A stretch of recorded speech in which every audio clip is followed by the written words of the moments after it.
Chief of Vancouver Fire Department, and I want to welcome you to Pushing the Science of EMS Hot Topics in 2010. We're really glad that each of you showed up, and we're hoping that you learn a lot about what's going on, and it'll be fun today. Couple housekeeping. Again, if you parked in AutoZone, any of the AutoZone parking spots, they will tow your car. You will have to pay to get it out, and so there is a secondary parking that's half a block down and on the left, and you can park there. I would encourage you to move your car if you're parked in the AutoZone. This is also being televised to all the fire stations in Clark County that have had it for PSEP. For everybody that's doing it live, tomorrow we will send out an evaluation form. If you fill out the evaluation form, you will get CEUs, which I'll be able to get to you after the fact. We will also run this several times on CVTV for those in Clark County. And again, the evaluation forms will be available to you, and you'll be able to get CE if you do that. For anybody outside the Clark County area, if you would like a copy of this program, at the top of your evaluation, if you would write that you would like a DVD, then I'll be able to know how many copies to order. And please write your address so I know where to send it to. And also for Clark County, we will add the Camtasia piece to this program on Ninth Brain System, so you can access it there, and we'll also have a copy of the evaluation form. And I think that's it. Okay, thanks, Roxy. So my name is Craig Newgard. I'm an emergency physician at Oregon Health and Science University. I also direct the Center for Policy and Research in Emergency Medicine, and I want to welcome all of you to the EMS Research Summit today. Thanks for taking time out of your schedules to spend the morning with us. Make sure you get some food, and if anyone wants to move over to this side, we got plenty of open seats over here. So I'm going to take you through just some opening comments here about the summit, tell you a little bit about how this might be different from other conferences or training sessions that you go to or have gone to in the past. So reasons for this summit, first of all, primary reason is to demonstrate the value of data and research in EMS. And clearly it enhances quality assurance and quality improvement efforts. To me, EMS research is sort of a version of quality assurance on steroids. So this is a rigorous look at the data on very specific questions. Part of our intent is to improve patient outcomes and system efficiencies. And we would argue that you must understand the system, the activities and processes through measurements, that is through data, in order to improve and to understand what's happening. So things are not always as they seem, and it's not until we really start systematically tracking them do we really understand what's happening. Also, there's a relative lack of evidence base to guide EMS practices, and this is not unique to out-of-hospital medicine. This is pervasive throughout all the fields of medicine. But due to the challenges of out-of-hospital research, an often chaotic environment, multiple providers, different agencies involved in aspects of patient care, it can be difficult to capture data, and therefore the evidence base is fairly thin. That's one thing that we're trying to change, and you'll see some of that this morning. So why is this summit in particular unique? For one, we're going to demonstrate local data. So almost every one of these presentations includes data from Clark County as well as from the Portland metro area, Tri-County area. This is EMS focused and EMS agency driven. So the agenda that you see in front of you today was generated by EMS agencies throughout the Portland-Vancouver region. Part of the intent is to enhance the communication between EMS research and EMS agencies and individual EMS providers. That is basically try to close the loop on research that's being done and data that's being collected and bring these results back to you guys. Okay, so I would argue that you are some of the most important consumers of research. You are the ones who are making on-the-ground decisions, making logistical and operational changes, and this information needs to reach all of you. So this is our effort to bring these results in science back to some of the most important stakeholders. What you'll see this morning is likely to generate many more questions. So this is the tip of the iceberg, okay? We're not going to be able to answer all of them today, but I hope that this at the very least stimulates some conversation and discussion and sort of catalyzes people to start thinking more critically about what's going on and how to capture data and systematically track these things. So for the last just over 5 years, we've been capturing information on patients with out-of-hospital cardiac arrest and major trauma. We've been feeding these outcomes back to individual agencies, tracking these efforts on a sort of standardized, systematic sort of method regionally. This has allowed local comparison between each of the counties, as well as comparison to different regions across North America for many of our partners. One example of this is CPR process files. So this is information, say, on cardiac arrest patients, where information is extracted out of individual monitors and gives us such measures as hands on and off the chest time, compression fraction, compression rate. These were things that were impossible to track in the past. So this is very new information that we've been able to track on a local and regional level, some of which you'll see this morning. So I'm going to give you a couple quick examples of the value of data, why this really means something, and especially as it pertains to improving outcomes, in this case from out-of-hospital cardiac arrest. So this was a paper that came out in a widely read international journal, a Journal of the American Medical Association a couple years ago. You see there are 9 sites represented here. This is when we first started tracking outcomes systematically in the 4-county region. I'm going to highlight the Portland, Vancouver. It's listed as Portland, but this is the 4-county region, Clark County included. And there's a lot of numbers up here, but if you just focus on this second to last line, survival to discharge, this is our overall out-of-hospital cardiac arrest survival rate, okay, taking all comers. And this effort was basically allowed us to do an apples-to-apples comparison. And if you run just a quick line across these numbers, you'll see that we're in the top 3 out of 9 very high-functioning EMS systems. To our neighbors to the north here in King County, Seattle, you can see their overall survival rate was 8.1, so we're not far behind. On the lower table, I'll highlight once again the Portland, Vancouver region. This is outcomes, survival to hospital discharge among treated out-of-hospital cardiac arrest patients. And once again, we're in the top 3.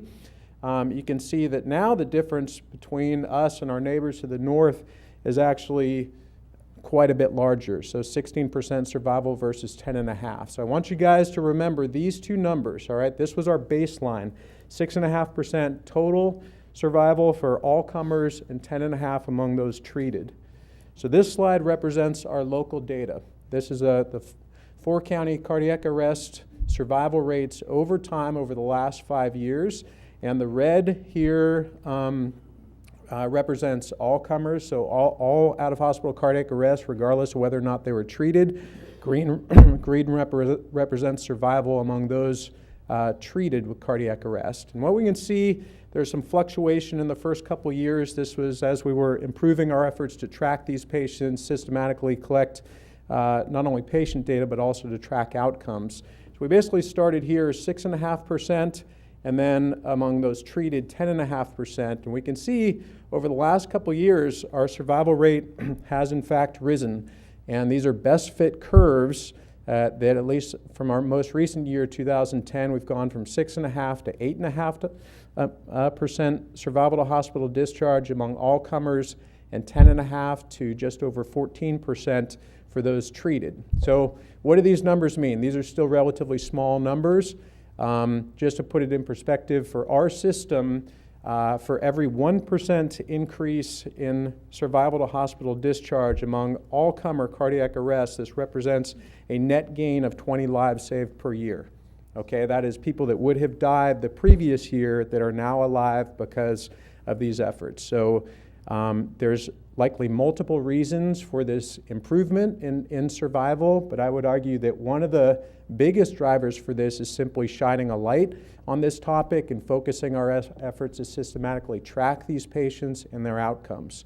Okay, so there's tangible evidence that these efforts really do make a difference in patient outcomes.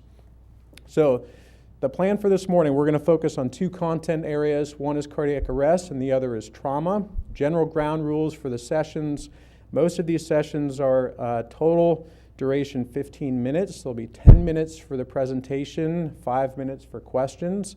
I will be one of the taskmasters here, so we will keep people on schedule. This truly is cutting-edge science, and like I mentioned before, includes local data. So the question of, do these results apply to your system? Absolutely they do. They come from your system. Something to mention, so when we say cutting edge, this is not just processing results from somewhere else.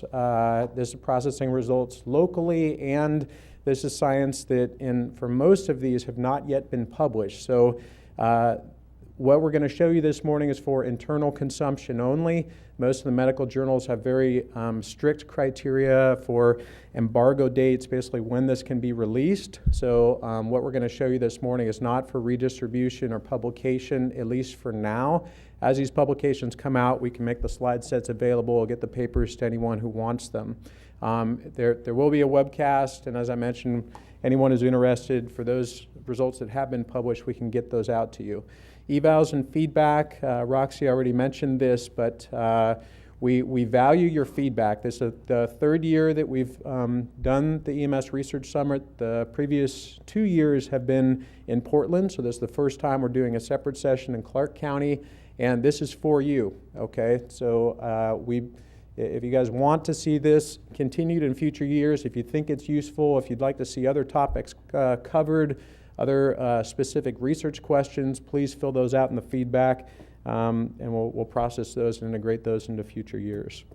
So I want to recognize there are 16 agencies in the four-county region that basically have a once-a-month face-to-face meeting to talk about EMS research. This has been going on for the last 20 years, and this group is credited with putting together the agenda and the sessions today.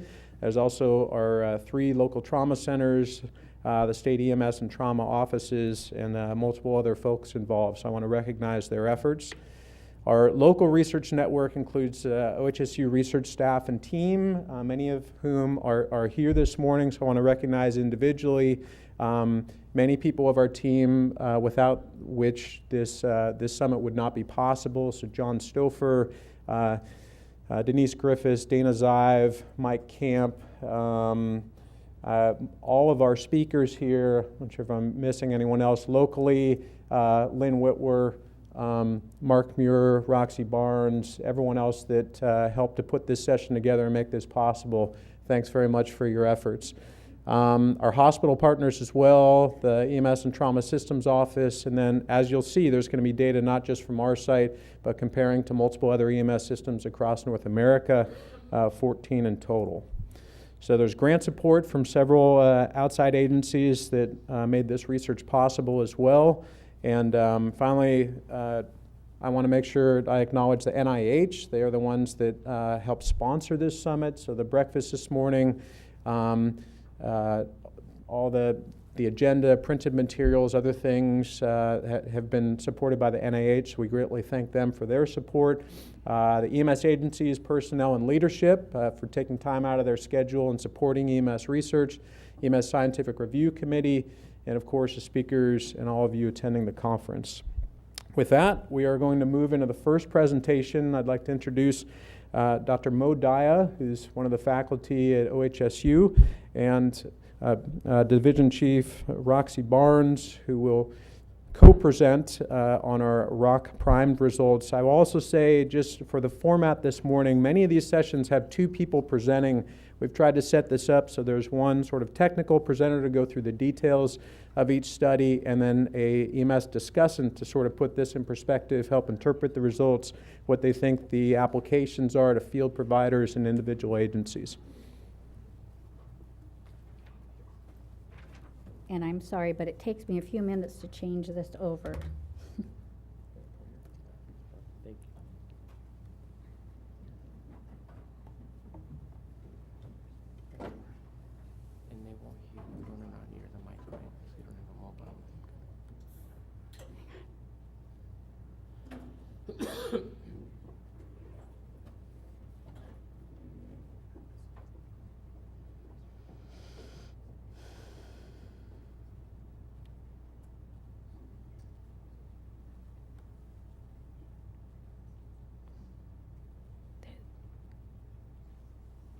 And yours is,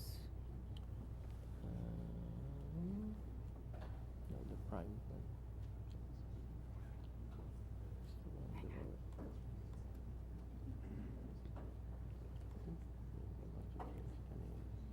I did.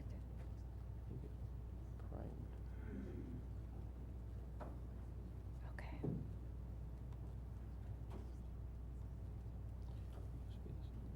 Pushing the science. And your pointer. Okay.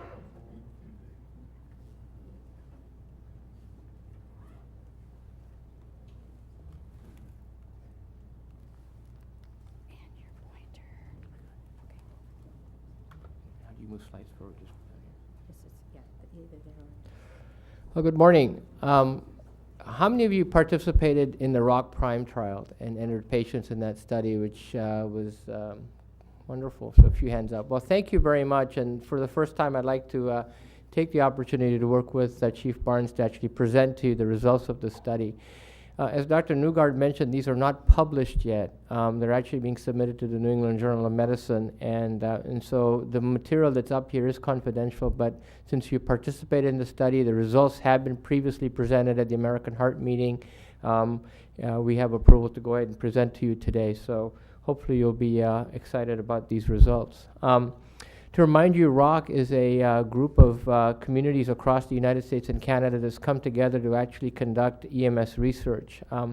Research comes in many forms, as Dr. Newgard mentioned. A lot of what research is particularly in EMS, is something called observational research. You do something, you observe something, you measure something, and then you react on the results. One of the hardest forms of research, however, which I think is the most purest form of research, is something called a randomized controlled trial. This is where you actually decide to give some people an intervention, some people not, and you blind the people doing it. The importance of this is the fact that you actually remove biases. We all have inherent biases in what we do, and by doing randomized control trials, you really remove a lot of biases, and it's actually the gold standard for research in medicine that we try to reach. So ROC was brought together actually to do randomized control trials, and the ROC Prime was is the first cardiac arrest. Actually, they did 3 randomized control trials during the first phase of ROC, and ROC Prime was the biggest of that. These are the supporters of ROC Prime in terms of agency funding. You can't do a randomized control trial; it costs millions usually, and so the NIH, the Canadian Institutes of Health, and several others have supported ROC in this effort, which I think really is important, because otherwise we do a lot of things and really don't know what works or what doesn't, and just sort of seem to change from year to year. So let's talk about ROC Prime. ROC Primed had 2 pieces to it. One was the difference between analyzing early and analyzing late. Early was 30 seconds of CPR prior to defibrillation. Late was 3 minutes of CPR prior to defibrillation. The other piece of it was the difference between CPR with the ITD and CPR with a sham, or basically a no ITD.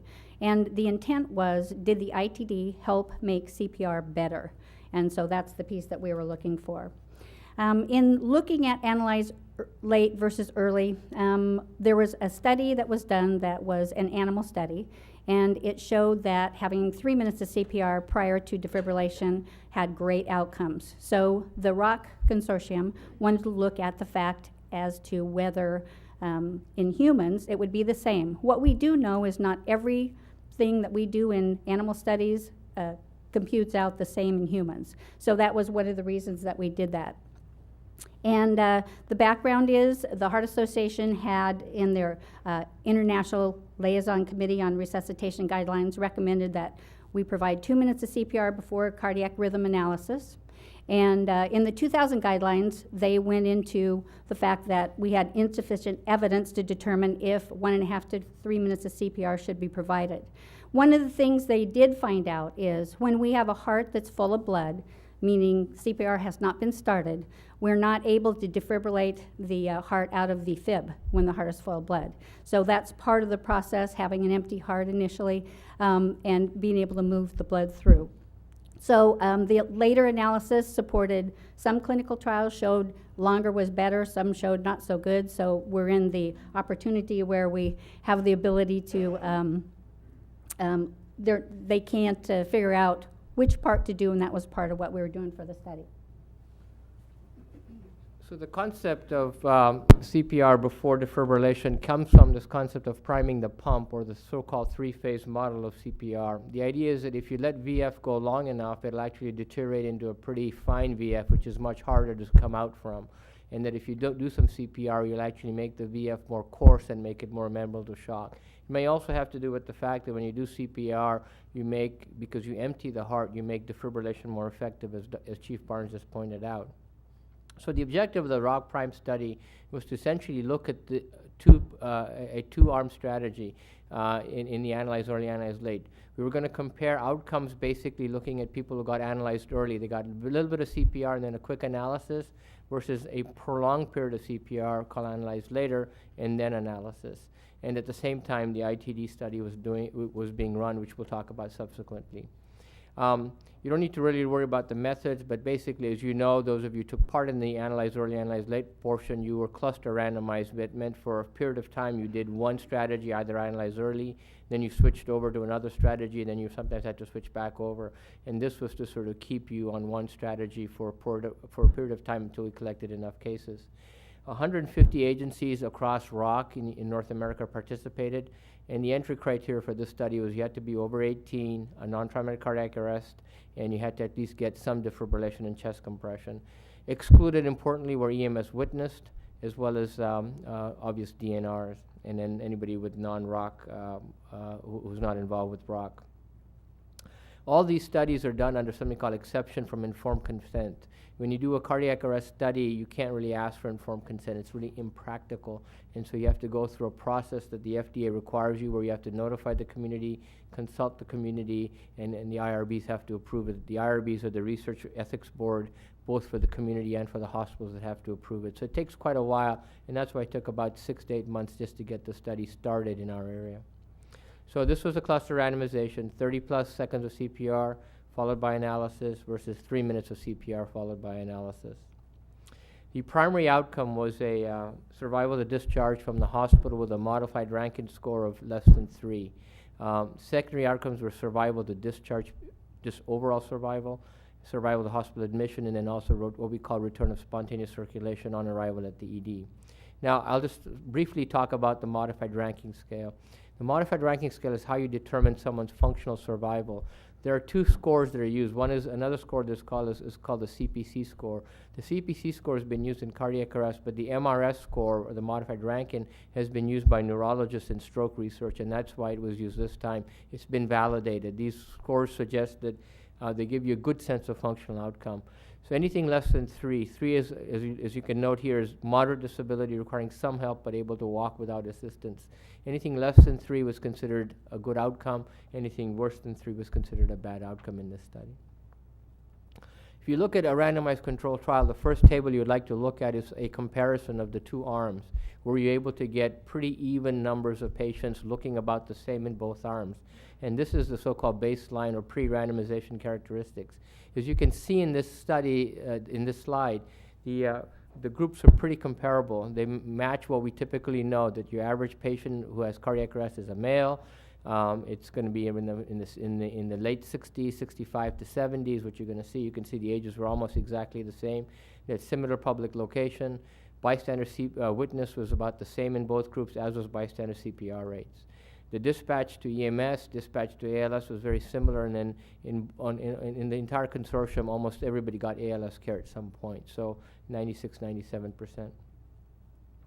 If you look at the, were we able to separate out two groups? Did we get two groups that had a little bit of CPR and another group that had a longer period of CPR? The answer is absolutely yes. You can see the two curves here of analyzed early, analyzed late. It really show you good separation. The analyzed early got about 45 seconds of CPR, and the analyzed late got about 180 seconds of CPR. So you had good separation of the interventional strategy. You then look at the post-randomization characteristics to see whether did something get changed because of your therapy. And the answer is everything else that we could measure looked pretty much the same. This was looking at CPR process, looking at how well CPR is done. You can see that the pre-shock pause, that's the time when you stop to deliver the shock. was about the same. The post-shock pause was about the same. The compression rate, the compression depth, and the CPR fraction. That's how much of a minute you're actually doing CPR was very similar as well. Also, there was no difference in terms of how much epinephrine people got, how much hypothermia they got in the hospitals if they're in the either arm. So everything we could figure out looked pretty much the same between the two arms. If you look at the outcomes, which is really where the money lies today for us, transport to hospital were similar, admitted to hospital similar. Survival to discharge was 8% roughly in both groups, and survival with a decent neurological function was about 6% or 5.9% in both groups. So there was no difference between either strategy. So every study has limitations, even a randomized controlled trial. In this case, one of the big limitations we found was that not everybody got the exact amount of CPR they were assigned to. Because we had the cluster randomization, there were times when people were supposed to get 30 seconds, but actually got a little bit longer CPR because people thought they were in the other arm. And so you treat based on what's called an intention to treat. If you're supposed to do 30 seconds, you need 150 seconds, you still get counted as in that analyze early group. So there is some, so this was not a completely easy study to do because of the fact that you do this cluster randomization. However, in general, we did get good separation, as I showed you earlier. All patients in this study had some CPR before analysis. That's something that's very important. This was not a study in which you did no CPR. Everybody got some CPR, but some got a little bit more. And lastly, EMS witness arrests were basically excluded from this study. So the conclusion of the study is that the American Heart Association guideline in 2005, which recommended 2 minutes of CPR before analysis, is not supported. Basically, there was no difference between a small amount of CPR versus a longer period of CPR before rhythm analysis. And so communities were left, EMS communities can pick either choice, and it's up to them. If we have a few minutes at the end, and if we have time, I'll show you a couple other slides that might make you think about how you might use a strategy differently locally. Thank you. And I'm going to switch over now to the ITD study, and Chief Barnes will first talk about the background of that study. On the impedance threshold device, what it caused is a negative pressure in the chest. And probably the biggest thing that we found in trying to do the study correctly is once the patient, this is for blood flow to the body, not a respiratory, even though it was placed on the tube or on the mask. And so the biggest thing for us to remember that we kind of hiccuped with a couple times was taking the device off once we had a pulse on the patient, knowing that it wasn't a respiratory device. That makes sense? So it decreased the intrathoracic pressure during decompression. Decompression is recoil, and we had increased venous return and also cardiac output on the compressions.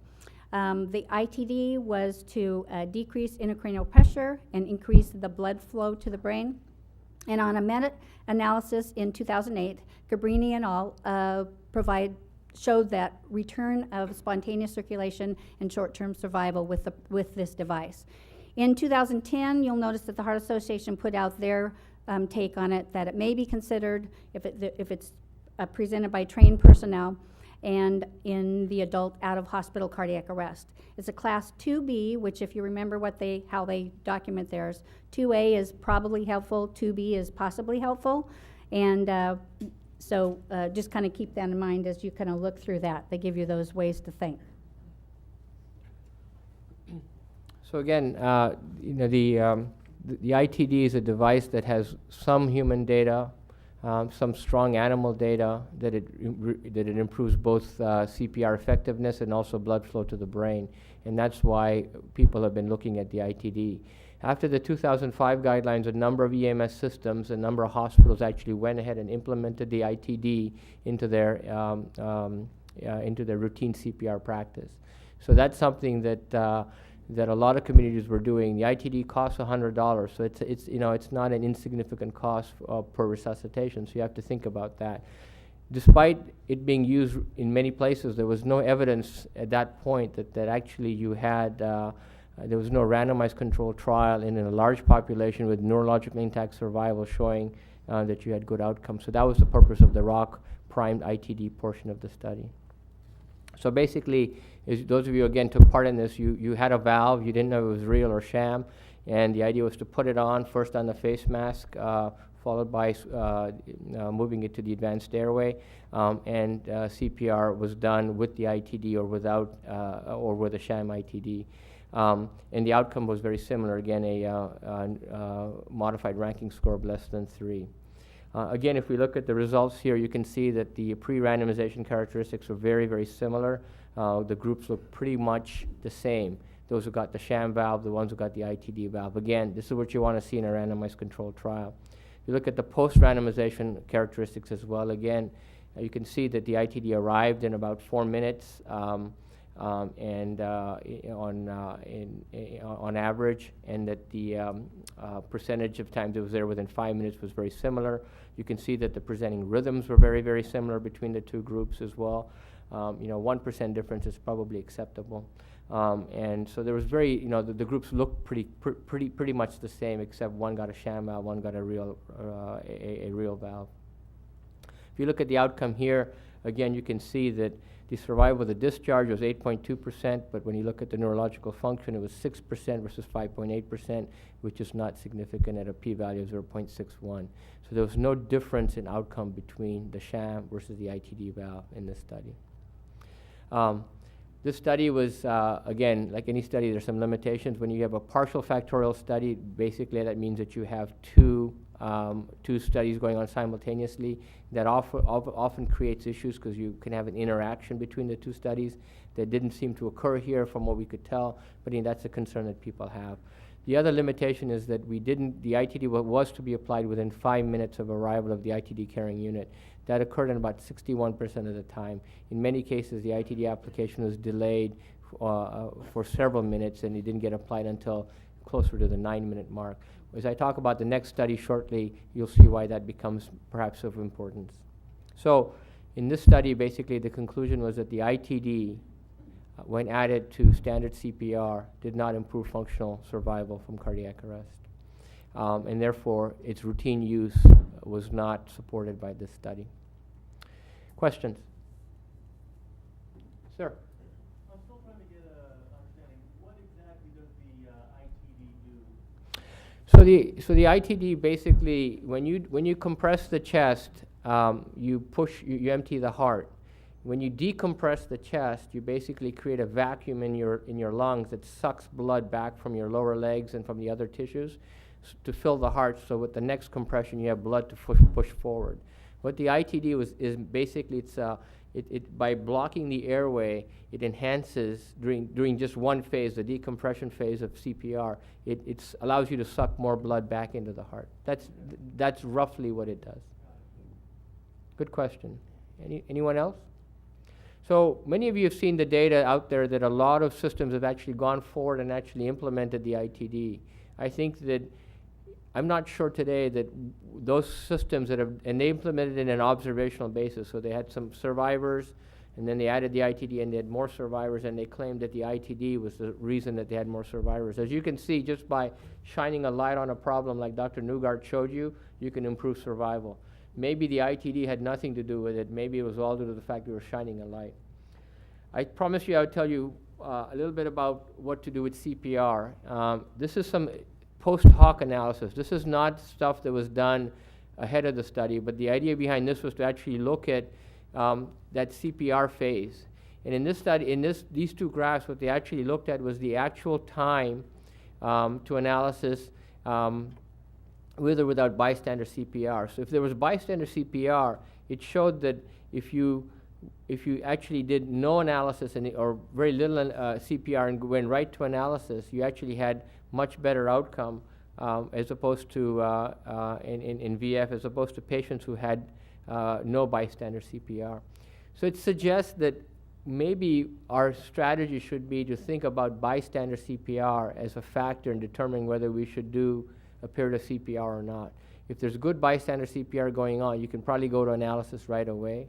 And if you have no bystander CPR going on, you need to do some period of CPR, whether it's 30 seconds or 60 seconds, whatever your medical control wants, and then you should analyze. So this gets to the idea that if you've got CPR going on, the heart probably is being emptied pretty well, and that means that there's probably the heart's going to be more amenable to to defibrillation when you were to, when you apply the energy across the chest. Lastly, the safety endpoints, there were no differences between the ITD or the sham arms, any safety endpoints. So the ITD was found to be a relatively safe device, which is one of the concerns that people had. So any other questions on this particular study? Okay. Oh, yes. Was the ITD continued in hospital resuscitation efforts? Can you repeat the question? The question was the ITD continued into the hospital? The answer is no. The FDA guidelines for this kind of research apply only to out-of-hospital research. So the ITD had to be removed as soon as you hit the door. Now again, the caveat there is that most folks in this case who survive cardiac arrest in EMS settings actually have developed a pulse by the time they arrive at the hospital. So very few people actually arrive with resuscitation ongoing in the study. Just as a point of emphasis, the other 9 sites also found the same results with the ITD, not just. Very good. So one of the things that is a factor that the question is, did the site make a difference in the ITD? And I didn't show you the slide, but there is a slide on this looking at site variation with the ITD, and the answer is that there was no across the sites, there was no pattern that appeared to that was consistent in terms of site. So there was random variation across sites. Some sites found it maybe slightly more effective. Other sites found it slightly less effective. So when you add it all up across the sites, there was no pattern either. It's a very good point. Okay. I'm going to switch to the next presentation, which I think I have to do as well. So a couple quick comments while Chief Barnes is setting this up. So I know that you are not a shy group, and I expect questions out of all you guys during the question period. Sometimes the question period is actually more informative than the presentation itself. So write them down. This is your opportunity to ask the experts in the field what some of these questions are. And again, part of the main sort of thrust of this summit is to get you thinking, generating questions. This is one opportunity to ask them. So please ask those questions. We're anxious to hear them. So next presentation here, Dr. Daya again is going to speak with you. You'll see shortly why we've put these presentations back to back, but there's often conflicting information in the literature of what should or shouldn't be done for treatment of different conditions, and this is one of the demonstrations of such a situation.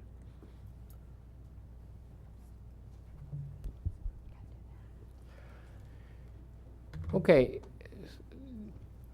The next presentation is going to be on something called the RESCUE trial. I want to thank Dr. Tom Ofterreide, the lead investigator of the RESCUE trial. Now, our system did not participate in the RESCUE trial, but the RESCUE trial was another randomized controlled trial evaluating the ITD, but in a slightly different way that went on the same time that the ROC Prime study was going on. Okay?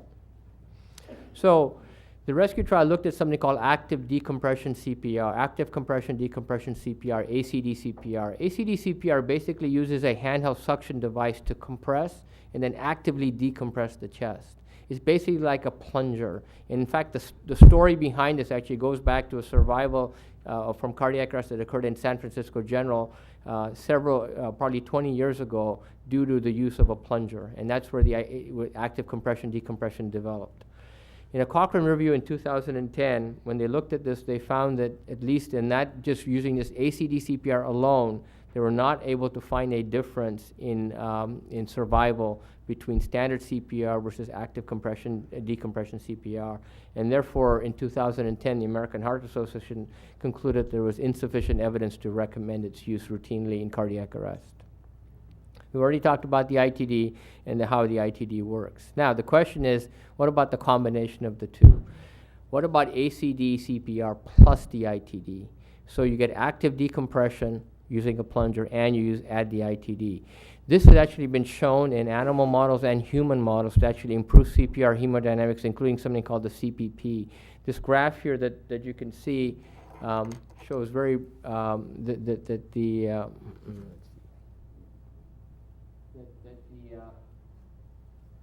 I'd get back to the microphone here. So you can see that this coronary perfusion pressure is much higher with the combination than without the combination. There have been 3 human trials, all done in Europe, that have all shown short-term survival but no long-term survival. And they also show 24-hour survival. And these were done in Paris as well as in Germany. So those are the basic human data that we have. Based on this, the American Heart, again, has not been able to make a definitive recommendation as yet because the trials are too small and not definitive enough. So the rescue trial hypothesis was to basically look at survival to hospital discharge, again, with good neurological function, with 2 strategies. One is a strategy of ITD with CPR, ITD with active compression, decompression CPR, compared to standard CPR. This, again, was a prospective randomized controlled clinical trial. It was industrial supported by the manufacturers of the cardio pump, which is the active compression, decompression CPR device. It was done in 7 U.S. sites. The closest site to us was Bellingham, Washington. Involved 46 agencies, 5,000 EMS providers. This study was done in a region that was a little bit, probably a third of the size of the ROC study group. These groups will basically change every week. 1 week you'd carry the pump, 1 week you would not carry the pump in the ITD, and that's how the randomization occurred. It took 5 years to do the study, and all personnel were blinded to the study data. However, it was difficult because you're using a pump 1 week and not another week to truly blind you from the intervention itself. So basically the 2 things they were comparing was standard CPR versus active compression, decompression CPR, and an ITD. Okay? There was no sham ITD. All these ITDs were real ITDs. So it was a combination of active compression, decompression CPR plus the ITD. If you look at the CPR methods between the 2, you'll see there are a few differences, and these are important to note when you think about why what the results might end up showing. In the control arm, which was the standard CPR, the rate was 100, recoil was passive, there was no ITD, and the ventilation ratio was, compression ratio was 30:2. You can look at the ACD CPR device, that you actually had a rate at 80. It had a metronome that guided you at that rate. You had active decompression, so you actually pulled the chest back up, and you had an active ITD that was used. Otherwise, the groups are otherwise similar. Criteria were very similar in terms of enrollment. You had to be over 18, presumed cardiac cause, and get some EMS CPR, and you had to be able to be ventilated so you could actually use the ITD effectively. Again, DNR, obvious death, and in this case, because you're using a device on the chest, if you'd had a recent surgery or sternotomy, that was an exclusion criteria as well. Endpoints were very similar to the first study, which was basically survival to discharge with good neurological outcome. The secondary endpoints were, again, adverse events, survival up to 1 year, and then they also looked at neurological recovery and functional survival in terms of how people were able to get back to work, et cetera.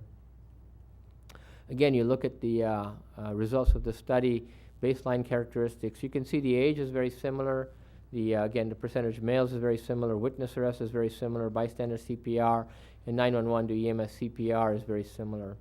When you look at the first recorded rhythm, there are slight differences. You can see that there was more patients at VF and VT who were in the intervention group, and there was more patients with asystole in the control group.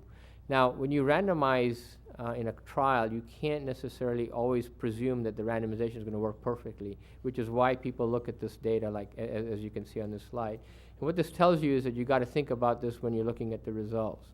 If you have more people in the VF, VT group in the intervention arm, and that group, as you know, has a higher survival rate, you might see slightly better survival. So that's something you want to take into account in some of your analysis. These were the results of the study. In the primary endpoint, which was basically survival, 8.9% survived in the ACD, CPR plus ITD arm compared to 5.8% in the standard CPR arm. And this was strongly significant. You can also see that intervention time was very important. Getting the interventions done within the first 5 minutes, so getting the ACD CPR started along with the ITD placed, was much more effective if you did it early as opposed to doing it late. Although it was still effective late, it was much better done early. Look at the 1-year survival. Again, the pattern holds. You have 8.8% survival out to 1 year versus 6% survival out to 1 year. And you can see that the neurological functional outcomes, which I've listed there, I don't think we need to go into the details of these, were not very different at all between the two groups.